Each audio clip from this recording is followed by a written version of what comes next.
One more advanced impromptu skill is being able to give a short notice speech. You can actually prepare and give a well-structured speech in fewer than 5 minutes. And if you have a well-structured speech, not only will it help your audience be able to follow along, you will be able to remember what you want to say much more easily than if you just ramble along. So for this particular lesson, I'm going to share the worksheet and go through it. The first step is to know your topic, your message, and your audience. It's very important that you have a topic and message that resonates with your audience. So to give you an example, let's say my audience is college students and my topic is presentation skills.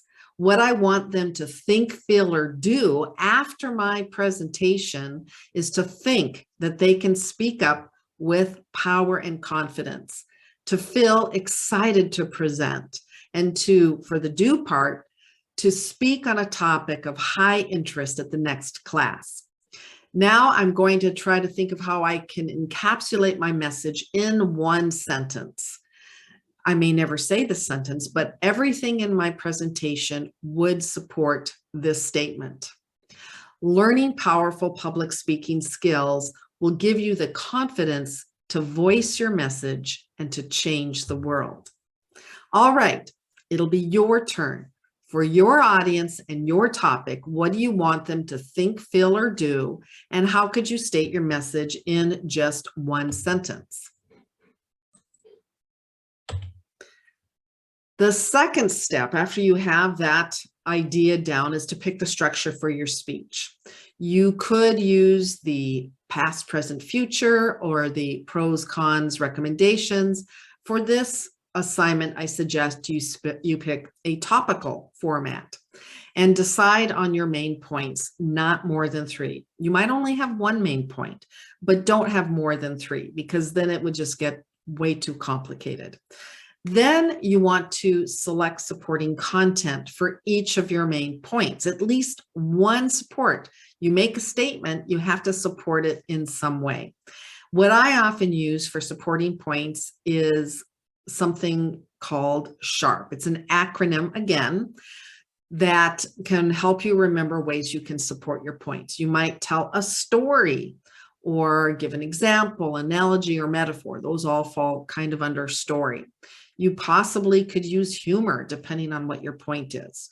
You might even use an activity where you demonstrate something, the audience does something, perhaps they even have a discussion. You probably will have some kind of reference material, which could be evidence, it could be a quote, it could be some research that you've done. And then the P is you may want to support your point by using a photo or a prop. So decide what you're going to use for support for each of your points, and then craft your introduction and conclusion. And for doing this, I suggest the 3 Ps, pep, promise, and path. And then you reverse them for the conclusion to path, promise, and pep. So in the introduction, you want to open with a little bit of pep, something that gets their attention, such as a startling statistic, a question, a story. And then you want to move into a promise. What benefit will they get from listening to what you have to say?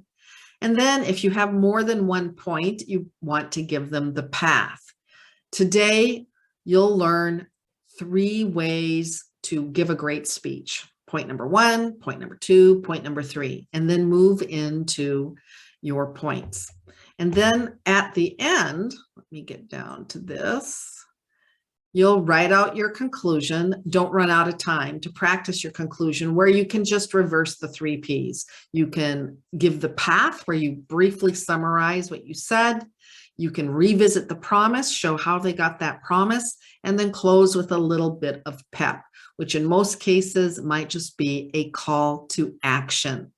And then on the very last page, you'll see where you can put it all together on one page so that you can practice from that one page. For this session's confidence tip, it's focus on giving a gift.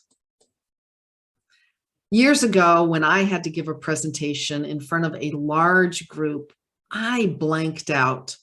And I realized one reason I blanked out was that I had a fear of being judged. Later on, I realized that that fear was actually kind of selfish. I was really thinking about me.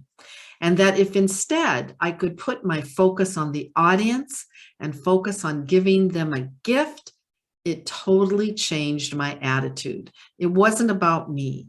It was about my message and the gift that I could give them. Give your audience a gift and make it a well-structured, well-organized presentation.